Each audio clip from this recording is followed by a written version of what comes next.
title there, Nature of Deactivation in Solid Oxide Fuel Cell Anode Catalyst in the Presence of Hydrogen Sulfide.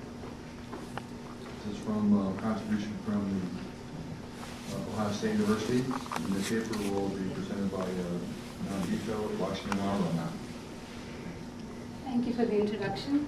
Again, I'm Nandita Lakshminarayanan, and I'm from the Ohio State University. I work in Dr. Umit Oskan's heterogeneous catalysis research group. Today I'll be presenting studies we've done on the nature of deactivation in SOFC anode catalysts in the presence of H2S. So a fuel cell is an electrochemical device that converts chemical energy directly into electrical energy. A solid oxide fuel cell is one type of fuel cell, which is so called because it has a ceramic oxide material as the electrolyte.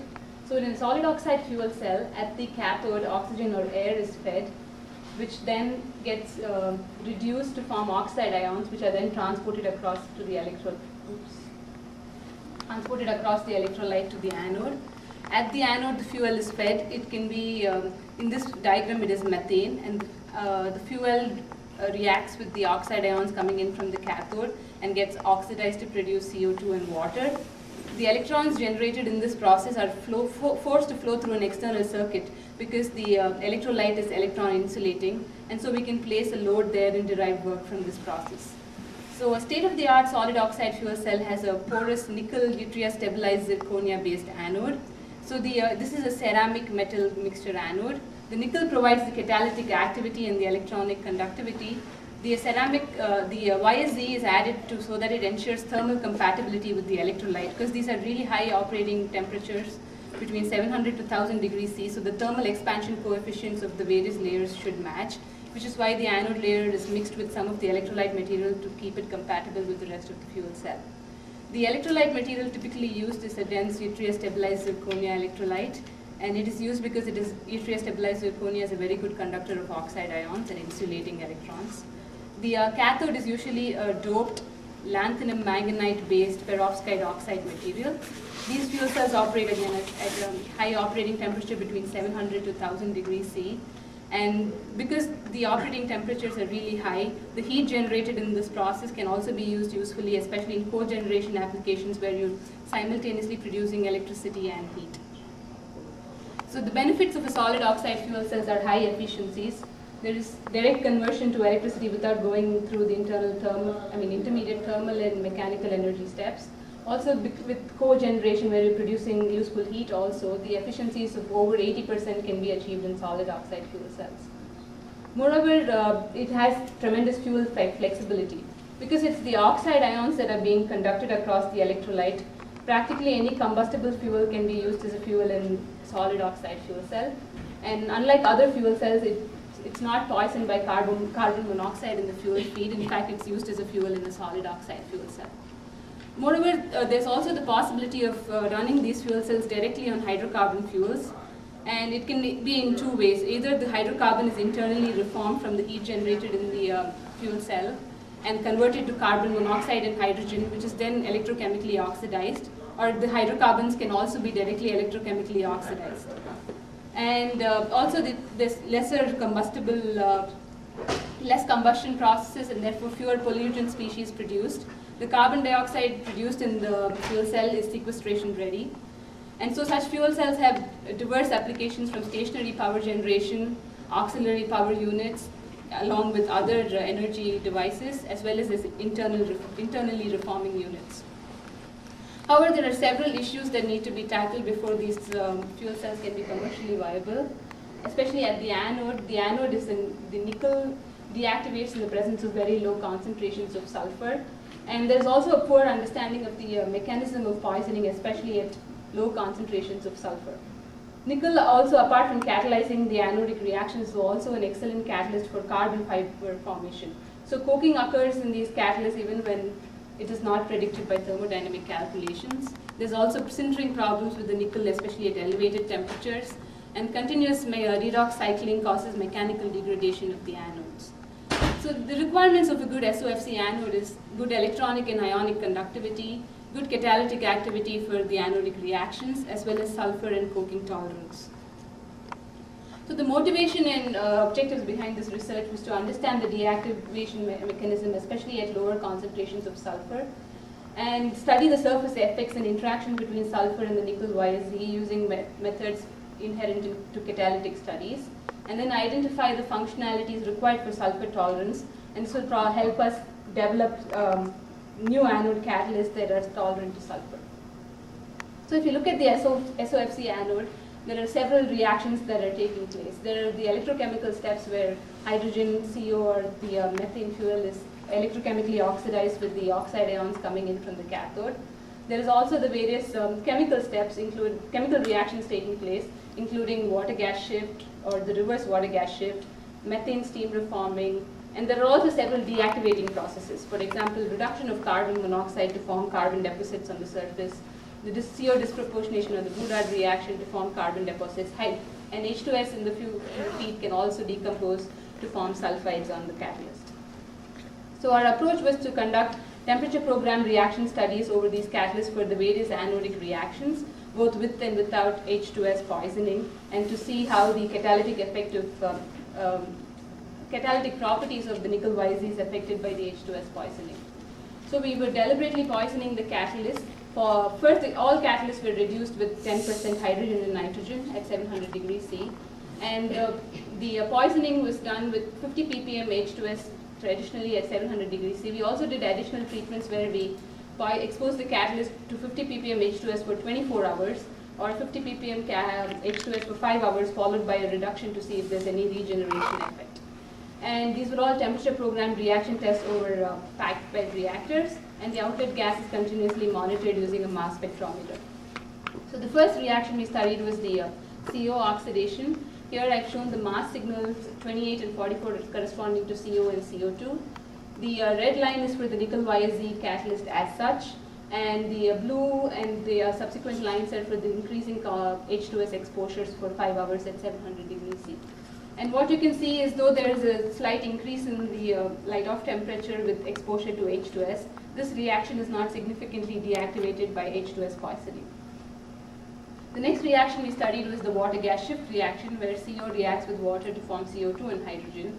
The blue lines here are mass signals for the nickel YZ catalyst as such, and the red lines are those for the catalyst that was treated with 50 ppm H2S for 5 hours at 700 degrees C.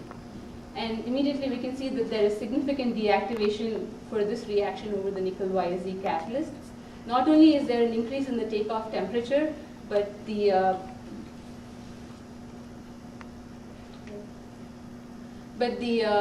activity also is significantly lowered with the exposure to sulfur.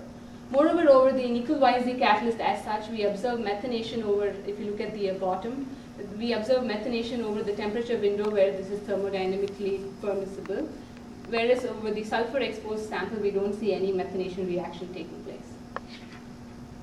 So we subsequently studied the reverse water gas shift reaction, which is more probable in the SOFC operating temperatures. And here, surprisingly, we see no deactivation effect over these catalysts. The lines, mass signals pretty much follow one another, and we observe methanation in both cases. And this led us to believe that probably water as a reactant is playing an important role in the sulfur poisoning over these catalysts. We also studied the oxidation of methane over these catalysts, and there is, again, very little deterioration with exposure to H2S. At lower temperatures, carbon dioxide and water are the primary products. However, over the catalyst that is not untreated with, the fresh nickel YZ catalyst, at higher temperatures we see significant carbon monoxide and hydrogen being formed, and this is because the methane decomposition reaction takes off over these catalysts.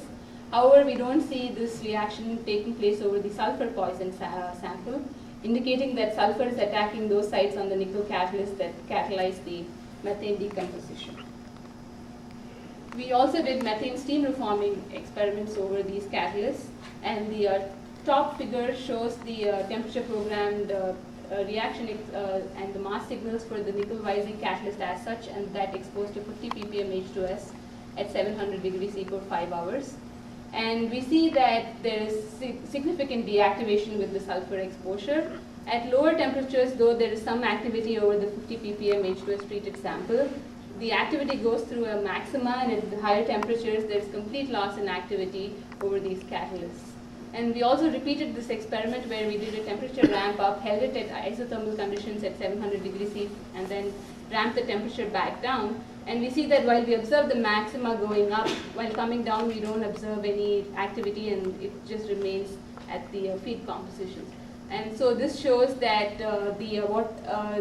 a possibility is that there is some kind of surface rearrangement with over the catalyst, and whatever this is, it is irreversible, and the activity is not restored toward these catalysts.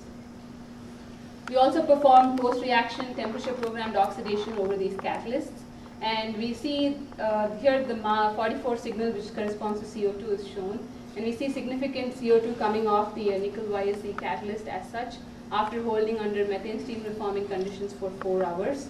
And this shows that there is significant carbon deposition over this catalyst. However, with the exposure to sulfur, we see no carbon dioxide coming off. Sulfur suppresses carbon deposition, which again reiterates that sulfur is attacking the sites that are responsible for methane decomposition over these catalysts.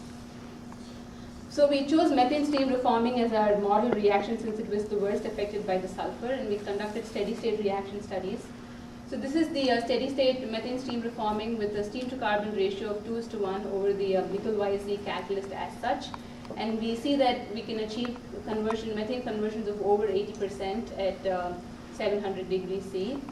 And if you look at the product distribution, at lower temperatures, CO2 is the primary product. However, at higher temperatures, CO and hydrogen are the primary products, indicating that at higher temperatures, the reverse water gas shift reaction sets in, and so the CO2 and hydrogen are consumed to form CO. And the third graph there at the right-hand corner shows the percentage of methane converted to carbon, and it shows that for these catalysts at around 650 to 700 degrees C, a significant portion of the methane in the feed is converted into carbon deposits on the catalyst surface.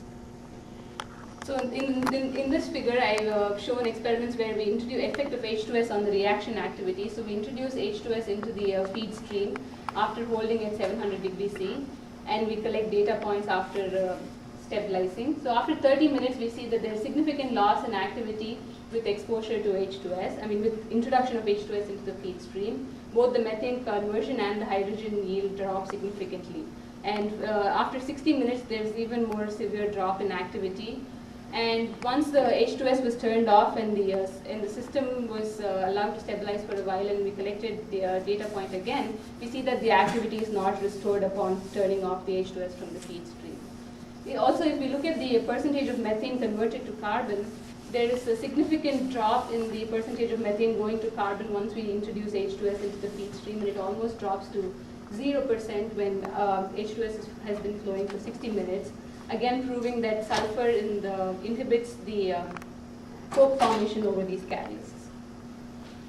This is the effect of H2S pre-treatment over these catalysts. So these experiments were run after pre-treating the nickel YSZ with 50 ppm H2S for 5 hours, and then conducting the steady state reactions. We see very low conversion and yields over these catalysts till 700 degrees C. Beyond 700 degrees C, we see that the activity increases, but it's still nowhere close to what it was for the nickel YSZ as such. This is because our pre-treatment was at 700 degrees C, and this shows that some of the sulfur is coming off the surface as we go above 700 degrees C. And this was further proved by our catalyst characterization, where we did temperature programmed desorption studies over these catalysts. The top graph shows the temperature programmed desorption after 50 ppm H2S adsorption at 700 degrees C for 5 hours. And we see that no sulfur species come off till around 800 degrees C, beyond which we see SO2 coming off the catalyst surface. However, when the same experiment was repeated after a water adsorption following the sulfur pre-treatment, and then the TPD was conducted, and we see significant amounts of various sulfur species coming off at lower temperatures between 350 to 450 degrees C. And this again shows that presence of water in the feed causes some kind of surface rearrangement over the nickel YSZ catalyst. There's possibly a desorption and readsorption of H2S onto the nickel sites, causing the loss in activity at higher temperatures for the methane steam reforming reaction. We also studied XRD over this catalyst. Here the various XRD diffraction patterns are shown for the catalyst through various stages of treatment. YSZ, nickel oxide YSZ, and then the reduced catalyst and the catalyst with various H2S treatments. And nickel 3S2 was used as a reference material, and in general we see no bulk sulfur phases, and only phases corresponding to nickel oxide, nickel and YSZ are observed. We also did X-ray photoelectron spectroscopy over these catalysts. The sulfur 2P region, the sulfur on the surface is below detection limits till at least 100 ppm sulfur exposure. However, for the sample that was exposed to 500 ppm H2S, we see a peak at 168.5 electron volts that corresponds to sulfate species on the surface. If we look at the nickel 2P region, we can see that with the introduction of sulfur, the nickel reoxidizes and with the satellite peaks emerging. And so this shows that the sulfur is definitely attacking the nickel sites on the catalyst surface. However, there are several substoichiometric sulfide species that are possible, and so identification is a little difficult. We also did some surface characterization with infrared spectroscopy, where we absorbed carbon monoxide onto the catalyst and did a temperature program desorption and monitored the evolution of the surface species. So this is the CO-TPD conducted over the nickel YZ catalyst as such after CO absorption. And we see that there is a big band at 20-30 centimeter inverse, which corresponds to linearly bound carbon monoxide over the nickel sites. And by around 450 to 500 degrees C, all the carbon monoxide has left the catalyst surface. When the same experiment was repeated over the nickel YSZ treated with 50 ppm H2S at 700 degrees C for 5 hours, we don't observe any linearly bound species. Instead, we see several bidentate, monodentate, and bridged carbonate species, and these species remain on the catalyst surface till 500 degrees C, indicating that sulfur not only inhibits the formation of the nickel carbon monoxide linearly bound species, but it also seems to stabilize the carbonate species, preventing the formation of CO2 in these catalysts. So to summarize, by understanding the deactivation mechanism over the catalytic activity in nickel YSZ, the sulfur-tolerant catalyst can be prepared. And we've seen that H2S reacts with the nickel to form surface sulfides even when the bulk phase remains stable. And water as a reactant seems to affect the interaction with sulfur and nickel, and this effect is not reversible. And the surface sulfide species block nickel sites involved in several of the reaction pathways. With that, I'd like to thank you for your attention and funding agencies for the financial support.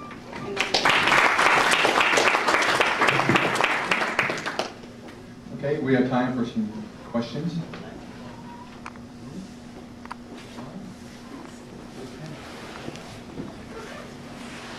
Any questions? Yes. Okay, we're good. Galen Fisher, University of Michigan. Very nice presentation. In your study of the sulfur absorption, were you able to get anything like a mass balance, or do you know how much was coming out when you were exposing it to 50 ppm? Was it 49 ppm that was coming out, or was it all being captured, or?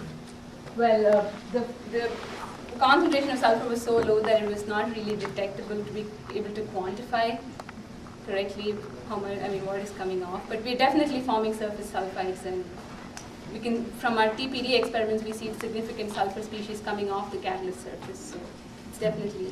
You saw mainly CS2 and CO2? SO, and the sulfur oxides, SO2. You also saw SO2 coming off the surface. Were you ever able to do this with an electrochemically active surface and see what its actual impact would be on the performance of a model anode? Mm-hmm. We're currently in the process of building a drift cell where we can put the catalyst powder under a voltage and study the effects of sulfur. So yeah, I'm working on that. Yes. Hi, Bob Steadystate, UCSB. So I was just looking, when you were looking at the methanation curves and you had CO and CO2, do you adjust your mass spec to subtract for the carbon dioxide fragments at mass 16? And you do? Yeah. Because I was seeing that there was a similar like desorption or temperature as the CO2. So. We do. Good. Okay, we have time for another question.